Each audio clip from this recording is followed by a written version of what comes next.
I've just found in an old notebook a poem with no author's name attached, which is rather relevant to something we were talking about a few weeks ago.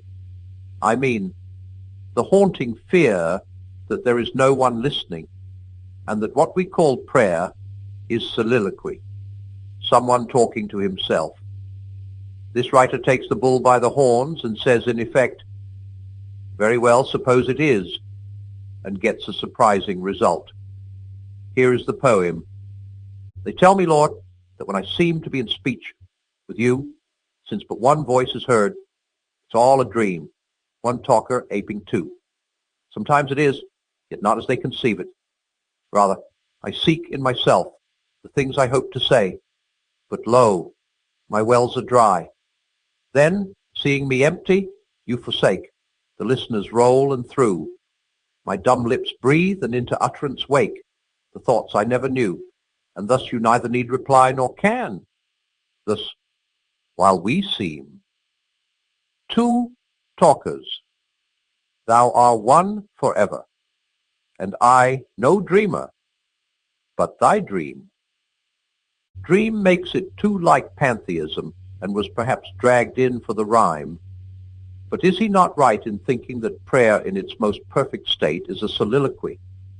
If the Holy Spirit speaks in the man, then in prayer God speaks to God. But the human petitioner does not therefore become a dream. As you said the other day, God and man cannot exclude one another, as man excludes man at the point of junction, so to call it, between creator and creature. The point where the mystery of creation, timeless for God and incessant in time for us, is actually taking place. God did or said it, and I did or said it can both be true. You remember the two maxims Owen Barfield lays down in Saving the Appearances? On the one hand, the man who does not regard God as other than himself cannot be said to have a religion at all. On the other hand, if I think God other than myself in the same way in which my fellow men and objects in general are other than myself, I am beginning to make him an idol. I am daring to treat his existence as somehow parallel to my own. But he is the ground of our being. He is always both within us and over against us. Our reality is so much from his reality as he, moment by moment, projects into us. The deeper the level within ourselves from which our prayer or any other act wells up, the more it is his, but not at all the less ours. Rather most ours when most his. Arnold speaks of us as ennisled from one another in the sea of life. But we can't be similarly annihilated from God. To be discontinuous from God as I am discontinuous from you would be annihilation. A question at once arises. Is it still God speaking when a liar or a blasphemer speaks? In one sense, almost yes. Apart from God, he could not speak at all. There are no words not derived from the Word, no acts not derived from him who is actus purus. And indeed, the only way in which I can make real to myself what theology teaches about the heinousness of sin is to remember that every sin is the distortion of an energy breathed into us, an energy which, if not thus distorted, would have blossomed into one of those holy acts whereof God did it and I did it, are both true descriptions. We poison the wine as he decants it into us, murder a melody he would play with us as the instrument. We caricature the self-portrait he would paint. Hence all sin, whatever else it is sacrilege. We must no doubt distinguish this ontological continuity between creator and creature, which is, so to speak, given by the relation between them, from the union of wills, which under grace is reached by a life of sanctity. The ontological continuity is, I take it, unchangeable. and exists between God and a reprobate or a devil, no less than between God and a saint. Whither shall I go then from thy presence?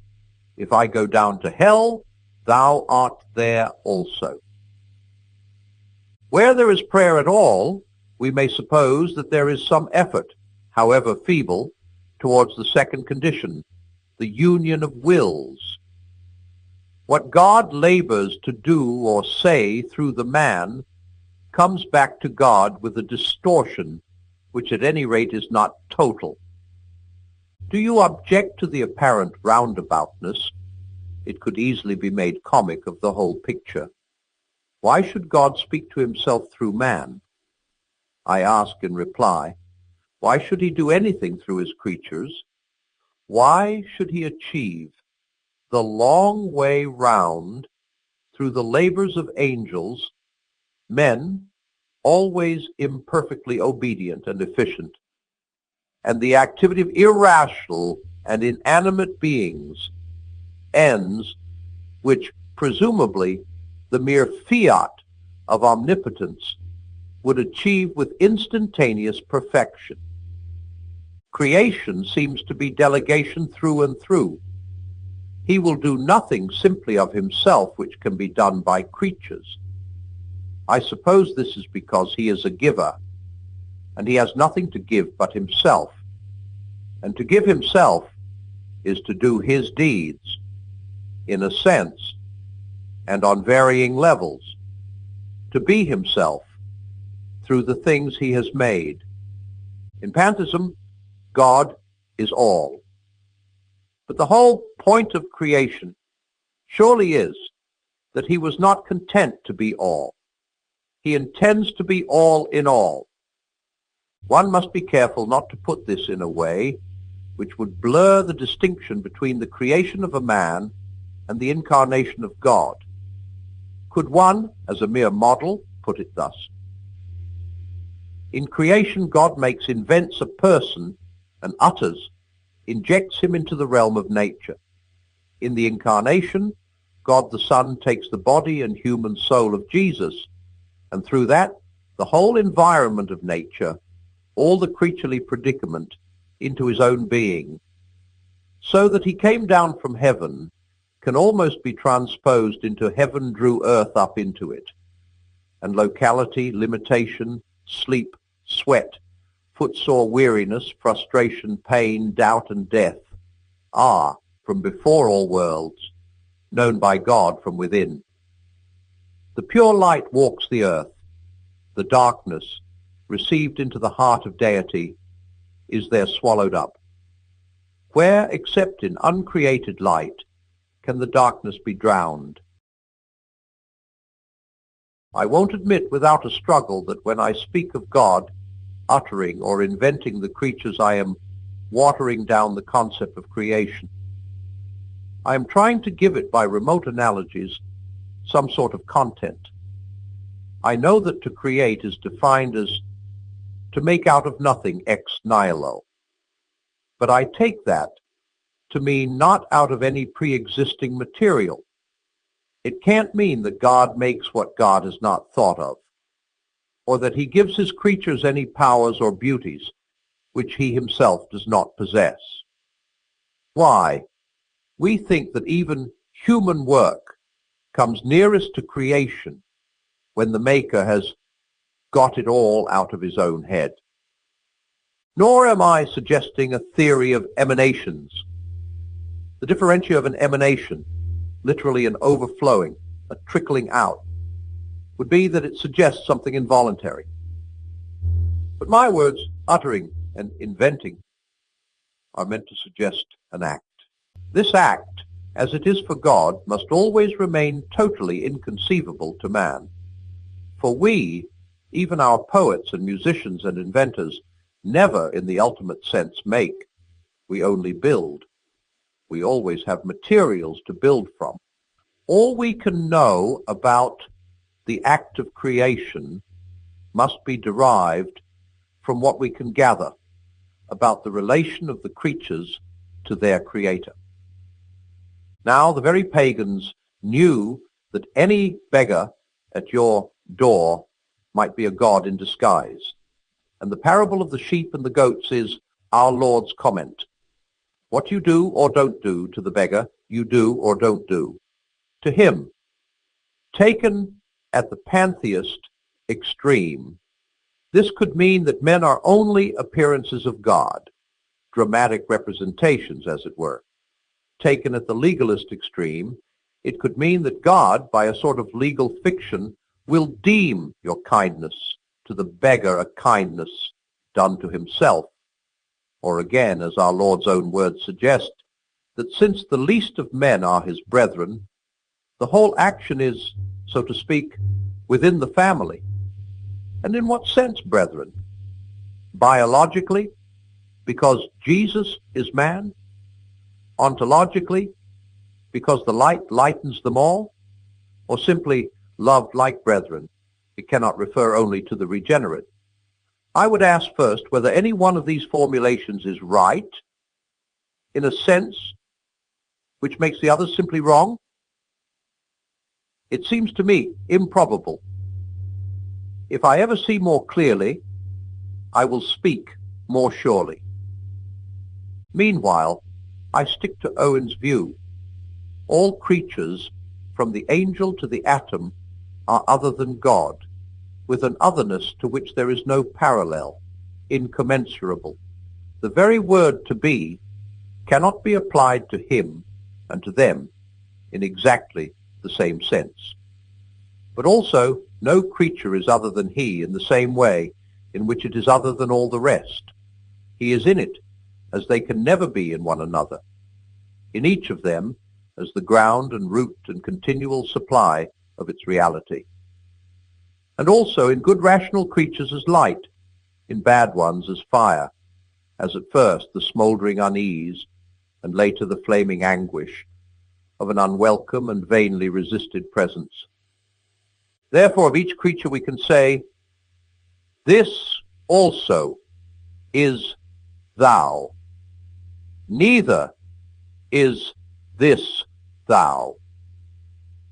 Simple faith leaps to this with astonishing ease. I once talked to a continental pastor who had seen Hitler and had, by all human standards, good cause to hate him. What did he look like? I asked. Like all men, he replied. That is, like Christ. One is always fighting on at least two fronts. When one is among pantheists, one must emphasize the distinctness and relative independence of the creatures. Among deists, or perhaps in Woolwich, if the laity there really think God is to be sought in the sky, one must emphasize the divine presence in my neighbor, my dog, my cabbage patch. It is much wiser, I believe, to think of that presence in particular objects than just of omnipresence.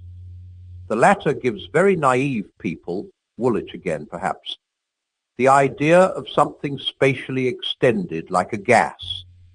It also blurs the distinctions, the truth that God is present in each thing, but not necessarily in the same mode, not in a man as in the consecrated bread and wine, nor in a bad man as in a good one, nor in a beast as in a man, nor in a tree as in a beast, nor in inanimate matter as in a tree. I take it there is a paradox here. The higher the creature, the more and also the less God is in it, the more present by grace, and the less present by a sort of abdication as mere power. By grace he gives the higher creatures power to will his will and wield their little tridents. The lower ones simply execute it automatically. It is well to have specifically holy places and things and days, for without these focal points or reminders, the belief that all is holy and big with God will soon dwindle into a mere sentiment. But if these holy places, things, and days cease to remind us, if they obliterate our awareness that all ground is holy and every bush, could we but perceive it a burning bush, then the hallows begin to do harm. Hence both the necessity and the perennial danger of religion. Fame advises us once an hour to fling ourselves beyond every creature. But in order to find God, it is perhaps not always necessary to leave the creatures behind. We may ignore, but we can nowhere evade, the presence of God. The world is crowded with him. He walks everywhere incognito. And the incognito is not always hard to penetrate. The real labor is to remember, to attend. In fact, to come awake, still more to remain awake.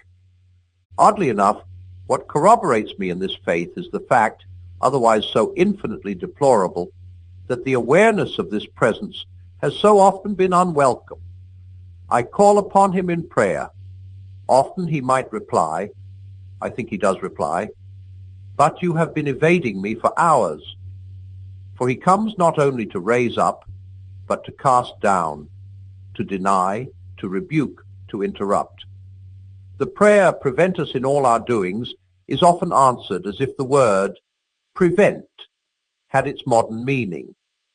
The presence which we voluntarily evade is often, and we know it, his presence in wrath. And out of this evil comes a good. If I never fled from his presence, then I should suspect those moments, when I seem to delight in it, of being wish-fulfillment dreams. That, by the way, explains the feebleness of all those watered versions of Christianity which leave out all the darker elements and try to establish a religion of pure consolation. No real belief in the watered versions can last. Bemused and besotted as we are, we still dimly know, at heart, that nothing which is at all times and in every way agreeable to us can have objective reality. It is of the very nature of the real that it should have sharp corners and rough edges, that it should be resistant, should be itself. Dream furniture is the only kind on which you never stub your toes or bang your knee. You and I have both known happy marriage, but how different our wives were from the imaginary mistresses of our adolescent dreams.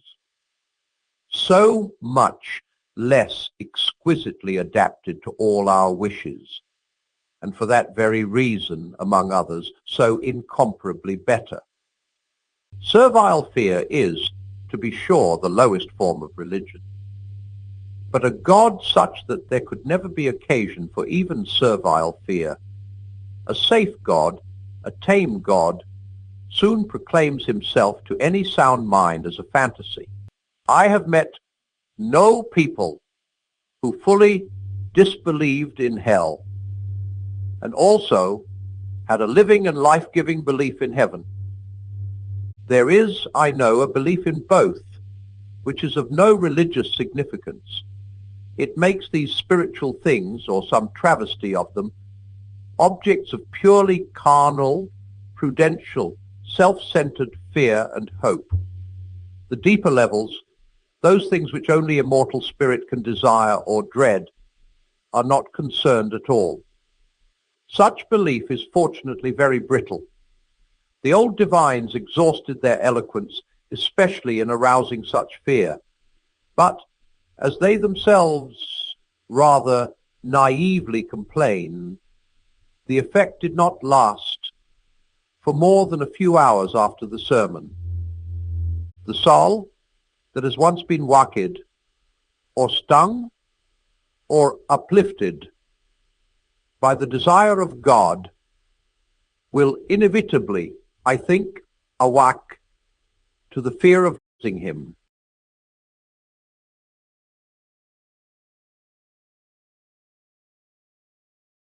The previous section was originally composed to be given as a short talk on the air. If you are allowed to talk for only 10 minutes, pretty well, everything else has to be sacrificed to brevity. One of my chief reasons for dividing morality up into 3 parts, with my picture of the ships sailing in convoy, was that this seemed the shortest way of covering the ground.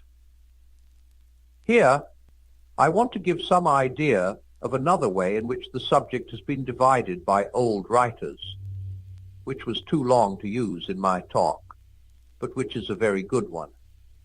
According to this longer scheme, there are 7 virtues.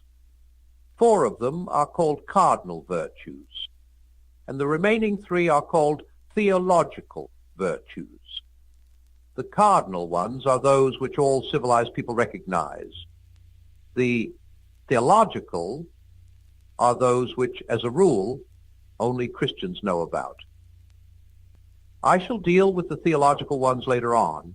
At present, I am talking about the 4 cardinal virtues. The word cardinal has nothing to do with cardinals in the Roman Church. It comes from a Latin word meaning the hinge of a door. These were called cardinal virtues because they are, as we should say, pivotal. They are prudence, temperance, justice, and fortitude. Prudence means practical common sense, taking the trouble to think out what you are doing and what is likely to come of it. Nowadays, most people hardly think of prudence as one of the virtues. In fact, because Christ said we could only get into his world by being like children, many Christians have the idea that, provided you are good, it does not matter being a fool. But that is a misunderstanding. In the first place, most children show plenty of prudence about doing the things they are really interested in and think them out quite sensibly. In the second place, as St. Paul points out, Christ never meant that we were to remain children in intelligence. On the contrary, he told us to be not only as harmless as doves, but also as wise as serpents. He wants a child's heart, but a grown-up's head. He wants us to be simple, single-minded, affectionate, and teachable, as good children are. But he also wants every bit of intelligence we have to be alert at its job and in first-class fighting trip. The fact that you are giving money to a charity does not mean that you need not try to find out whether that charity is a fraud or not. The fact that what you are thinking about is God himself, for example, when you are praying, does not mean that you can be content with the same babyish ideas which you had when you were a 5-year-old. It is, of course, quite true that God will not love you any the less, or have less use for you, if you happen to have been born with a very second-rate brain. He has room for people with very little sense, but he wants everyone to use what sense they have. The proper motto is not "Be good, sweet maid, and let who can be clever," but "Be good, sweet maid, and don't forget that this involves being as clever as you can." God is no fonder of intellectual slackers than of any other slackers. If you are thinking of becoming a Christian, I warn you, you are embarking on something which is going to take the whole of you, brains and all. But fortunately, it works the other way round. Anyone who is honestly trying to be a Christian will soon find his intelligence being sharpened. One of the reasons why it needs no special education to be a Christian is that Christianity is an education itself. That is why an uneducated believer like Bunyan was able to write a book that has astonished the whole world. Temperance is, unfortunately, one of those words that has changed its meaning. It now usually means teetotalism. But in the days when the second cardinal virtue was christened temperance, it meant nothing of the sort.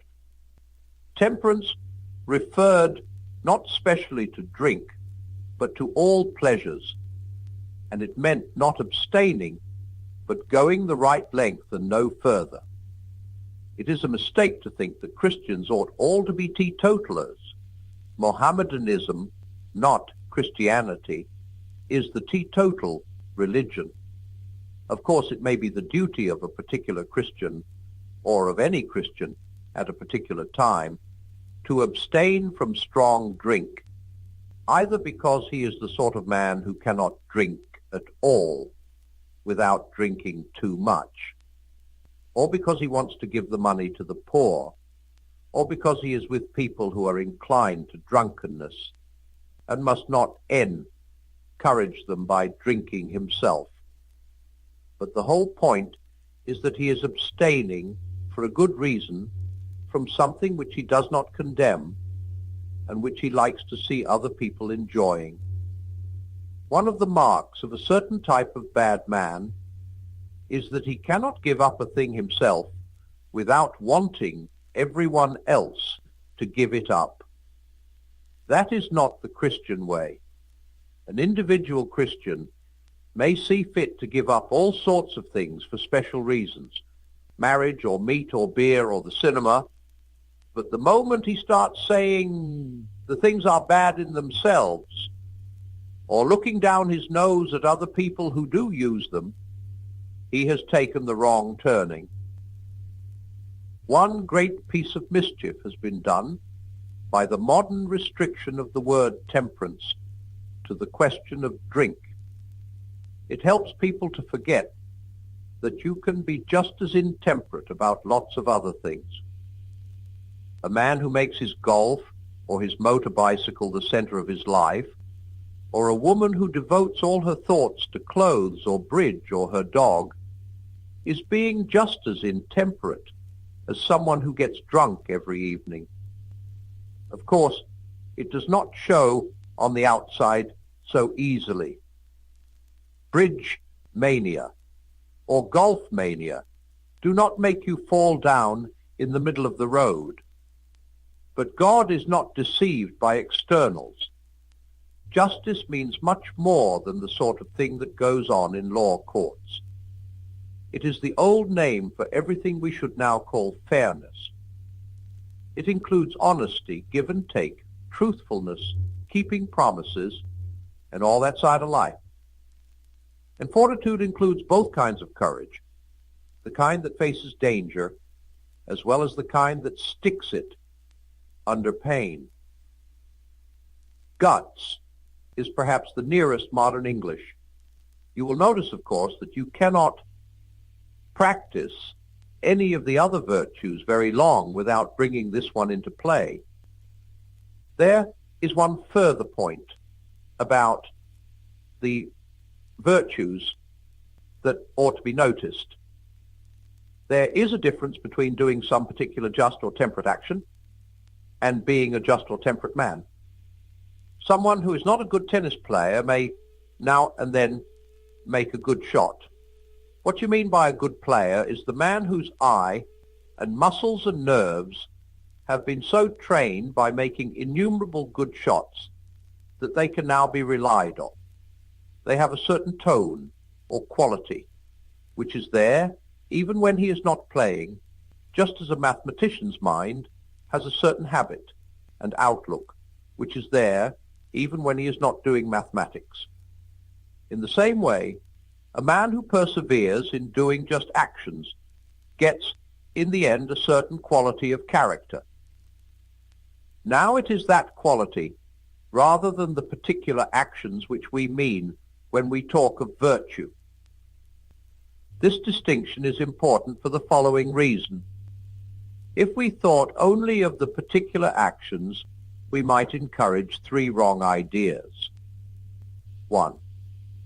We might think that, provided you did the right thing, it did not matter how or why you did it, whether you did it willingly or unwillingly, sulkily or cheerfully, through fear of public opinion or for its own sake.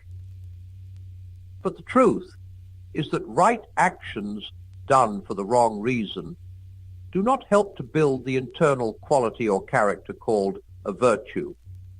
And it is this quality or character that re-ally matters.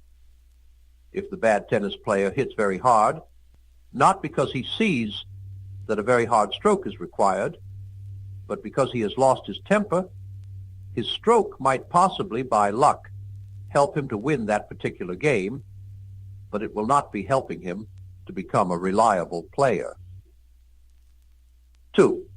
We might think that God wanted simply obedience to a set of rules, whereas he really wants people of a particular sort. 3. We might think that the virtues were necessary only for this present life, that in the other world we could stop being just because there is nothing to quarrel about, and stop being brave because there is no danger. Now, it is quite true that there will probably be no occasion for just or courageous acts in the next world, but there will be every occasion for being the sort of people that we can become only as the result of doing such acts. The point is not that God will refuse you admission to his eternal world if you have not got certain qualities of character. The point is that if people have not got at least the beginnings of those qualities inside them, then no possible external conditions could make a heaven for them. That is, could make them happy with the deep, strong, unshakable kind of happiness God intends for us.